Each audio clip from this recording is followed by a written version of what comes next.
2.5 pounds of sweet onion. 1 bunch of green onion. 6 habaneros. 8, 9, 10 serranos. A couple of jalapenos. A bunch of banana peppers.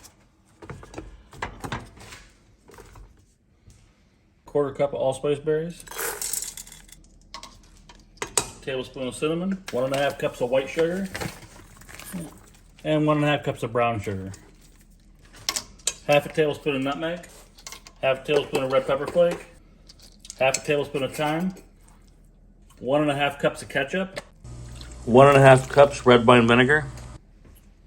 Large handful of whole garlic. 1.5 tablespoons of kosher salt. 3/4 cup of soy sauce. About 1/4 cup of molasses. 1/2 tablespoon of ground black pepper.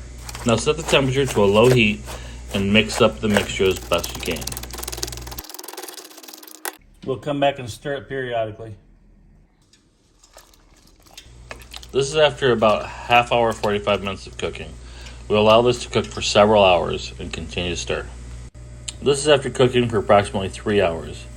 We'll now blend this up using an immersion blender. If you do not have an immersion blender, you can just use a normal drink blender as well and just do it like half a blender's worth at a time. Just be careful because it is very hot and it will pop up on the lid and it gets pretty messy. Once you have your sauce reasonably smooth, it's time to taste it and see what it needs. Sometimes it's perfect just the way it is, sometimes it needs a little salt, sometimes a little sugar. It's all depending on your taste buds.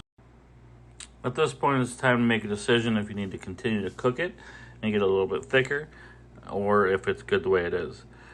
Most of the time, after I blend it, I'm usually cooking it a little bit longer, just getting a little bit thicker, a little bit darker, caramelizing everything together, and just baking a better sauce. And then I'll usually blend it one more time at the end. Here's the final sauce. And as you can see, this is nice and thick. It coats well. Beautiful for dipping, for braises, or whatever else you'd like a jerk sauce for. Sweet. I hope you enjoyed this. Please continue to watch and see how I was doing my baby back ribs with it. When I opened this pack of ribs up, much to my surprise, the ribs were already peeled in the back, so I didn't have to peel them. So I just went ahead and started seasoning with my curry love spice. I rub it gently down on both sides and get it nice and coated.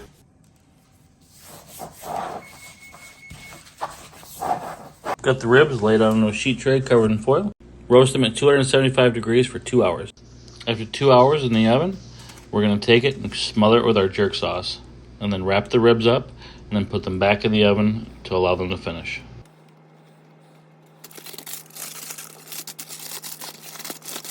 Once wrapped, the ribs go back in the oven for approximately an hour to an hour and a half until desired doneness.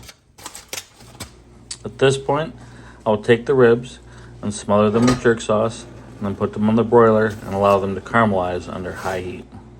And this is the results. Beautifully caramelized, tender, moist, delicious, spicy, sweet, salty. It's got it all. Absolutely one of my favorite things in the world. I hope you enjoyed this video. Please like and subscribe.